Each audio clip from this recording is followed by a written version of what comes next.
Bonjour à toutes et à tous et bienvenue dans ce nouvel épisode du Mindset Show. Le Mindset Show, c'est votre rendez-vous quotidien pour booster votre énergie, vous inspirer et vous accompagner vers une meilleure version de vous-même. Tout au long de ce podcast, j'ai pour objectif de vous motiver, de vous inspirer et de vous accompagner dans la réalisation de vos objectifs. Je suis Jordan, mentor et mindset coach et aujourd'hui, nous allons aborder un sujet crucial pour toute personne cherchant à vivre une vie alignée et pleine de sens. Nous allons essayer ensemble de répondre à la question « Comment créer une histoire personnelle interne encourageante ?» Une histoire qui vous permet de surmonter vos peurs, d'améliorer votre confiance en vous et de changer votre perception de l'échec. Peu importe où vous en êtes dans la vie, que vous soyez au début de votre carrière, en transition, ou que vous ayez déjà vécu de nombreux changements, il est possible que vous ayez été confronté à des incertitudes, à des doutes et à des peurs. Ce sont des émotions naturelles qui nous affectent tous. Mais ce qui fait la différence, c'est la manière dont nous les interprétons et les intégrons dans notre histoire personnelle. Aujourd'hui, nous allons explorer ensemble comment transformer ces peurs et ces incertitudes en source de croissance. Nous parlerons de l'importance de la perception que nous avons de nous-mêmes et de l'échec. Et nous verrons comment réécrire notre histoire interne pour qu'elle nous pousse à agir avec plus de confiance et de détermination. Mais avant de rentrer dans le sujet, j'ai une annonce spéciale à vous partager. Si vous écoutez ce podcast, c'est que vous êtes en quête de croissance, de clarté et de motivation. Vous voulez transformer vos habitudes, surmonter des blocages ou vous donner les moyens de vivre pleinement en alignement avec vos valeurs profondes. Et c'est justement dans cet esprit d'accompagnement que j'ai décidé de franchir une nouvelle étape. Je suis heureux de vous annoncer que je me lance officiellement dans l'accompagnement personnalisé. J'ai conçu cet accompagnement pour qu'il soit une vraie parenthèse de soutien, une opportunité d'échanger en toute sincérité sur ce qui vous freine ou vous inspire. Et pour bien démarrer, je vous propose un premier appel offert de 30 minutes. Ce sera un moment d'échange pour exposer vos défis, vos ambitions et vos objectifs. Ce sera l'occasion de discuter ensemble de votre situation et de voir comment je pourrais vous accompagner pour avancer concrètement. L'idée, c'est de créer une véritable synergie et de poser les bases de votre propre transformation. Si cela résonne avec vous, que vous sentez l'envie de faire ce premier pas, alors n'hésitez pas. Le lien pour réserver votre appel se trouve dans la description de l'épisode. J'ai hâte de vous rencontrer et de découvrir comment je peux vous aider à aller plus loin. Maintenant, revenons sur le sujet principal de cet épisode. Installez-vous confortablement, prenez une grande inspiration et plongeons ensemble dans cette quête vers la croissance personnelle.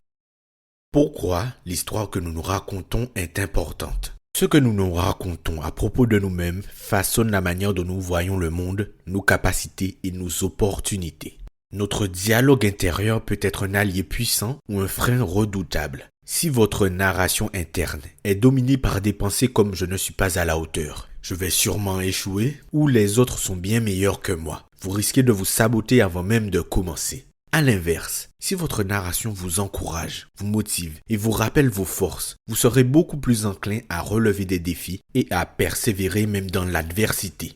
L'un des principaux obstacles à une histoire interne encourageante est notre perception de l'échec. La peur de l'échec est profondément enracinée chez beaucoup d'entre nous, car dès l'enfance, nous apprenons à éviter les erreurs. À l'école, bien évidemment, nous essayons de toujours donner la bonne réponse, donc de limiter notre taux d'erreur. Mais dans la vie, ce n'est pas exactement comme cela que ça fonctionne. Vivre des expériences nouvelles, c'est aussi prendre le risque de se tromper, de ne pas être assez compétent sur le moment, ou de devoir réévaluer la situation pour mieux agir. Et dans ces cas de figure, l'échec est avant tout une source d'apprentissage. Échouer ne signifie pas que vous êtes nul. Échouer signifie que vous avez une marge de progression, des choses à améliorer et à apprendre pour mieux faire. L'échec n'est jamais une fin. La seule chose qui met fin à votre aventure, c'est l'abandon ou votre peur de vous tromper.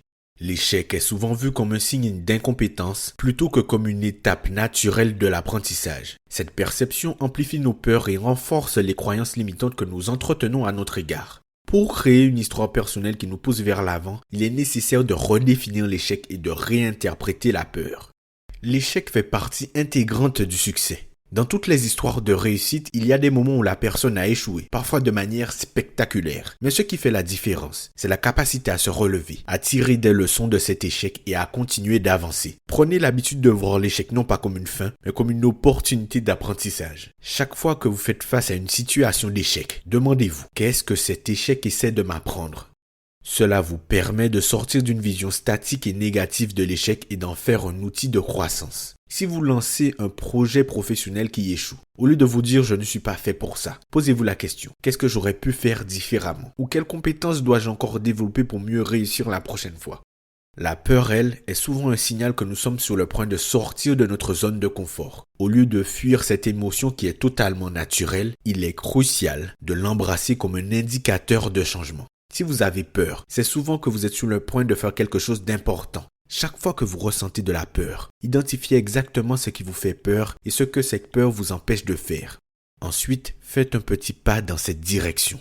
Si vous avez peur de parler en public, engagez une conversation avec une personne inconnue par exemple. Si vous avez peur de l'échec dans un projet, lancez-vous dans une petite action qui vous rapproche de cet objectif, même si cela vous effraie. Si vous rêvez de changer de carrière mais que la peur vous paralyse, commencez par prendre une formation dans ce domaine ou parler à quelqu'un qui a déjà fait cette transition. Chaque petite action vous permettra de dompter cette peur et de renforcer votre confiance. Nos croyances limitantes sont souvent ancrées dans des expériences passées ou dans des jugements extérieurs que nous avons intégrés comme une vérité absolue. Ces croyances peuvent être des pensées comme « je ne mérite pas le succès »,« je ne suis pas assez intelligent » ou encore « j'ai peur de ne pas être à la hauteur ». Lorsque vous identifiez une croyance limitante, prenez un moment pour la déconstruire. Demandez-vous d'où elle vient, si elle est réellement fondée et ce que vous pourriez vous dire à la place pour la remplacer. Par exemple, si vous croyez que vous n'êtes pas assez compétent, trouvez des moments dans votre vie où vous avez surmonté des défis et réussi. Rappelez-vous bien, votre passé ne détermine pas votre futur. Si vous croyez que vous n'êtes pas assez créatif pour vous lancer dans un projet artistique, faites la liste de tous les moments où vous avez fait preuve de créativité dans votre quotidien. Vous verrez que cette compétence est déjà présente en vous, même si elle n'est pas toujours apparente. La confiance en soi ne se renforce pas uniquement par des actions et des réussites. Elle se développe aussi grâce à la bienveillance envers soi-même. Être dur avec soi-même, se critiquer constamment ou se juger trop sévèrement après un échec ne fait que fragiliser notre confiance. Il est essentiel de cultiver l'autocompassion, c'est-à-dire la capacité à se traiter avec douceur et compréhension même dans les moments difficiles. Cela ne veut pas dire que vous évitez toute responsabilité, mais que vous apprenez à avancer avec plus de bienveillance.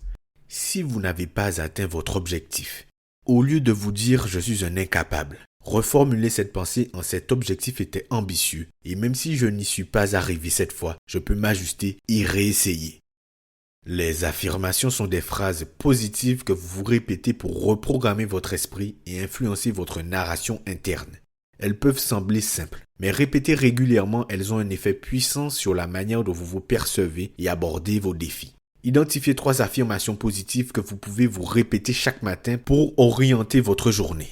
Elles doivent être spécifiques à vos objectifs et à vos aspirations. Par exemple, je suis capable de surmonter tous les défis qui se présentent à moi. Ou je suis en train de devenir la meilleure version de moi-même chaque jour. Créer une histoire personnelle encourageante est un processus qui demande du temps, de l'engagement et une volonté de changer la manière dont vous vous parlez à vous-même. En changeant votre perception de l'échec, en redéfinissant la peur comme un indicateur de croissance et en renforçant votre confiance en vous, vous pourrez surmonter vos craintes et vivre une vie alignée avec vos aspirations. N'oubliez pas que tout commence par la narration interne. Changez l'histoire que vous vous racontez et vous changerez la direction de votre vie. Je vous remercie de m'avoir écouté pour ce nouvel épisode du Mindset Show. N'hésitez pas à partager cet épisode à quelqu'un qui a besoin d'entendre ça, à laisser un avis ou une note sur le podcast et à vous abonner pour ne pas manquer les prochains épisodes. Prenez le temps aujourd'hui de réfléchir à la manière dont vous pouvez réécrire votre histoire personnelle pour qu'elle devienne votre plus grand allié. C'était Jordan pour vous servir. On se dit à demain pour le prochain épisode. En attendant, prenez soin de vous. Salut!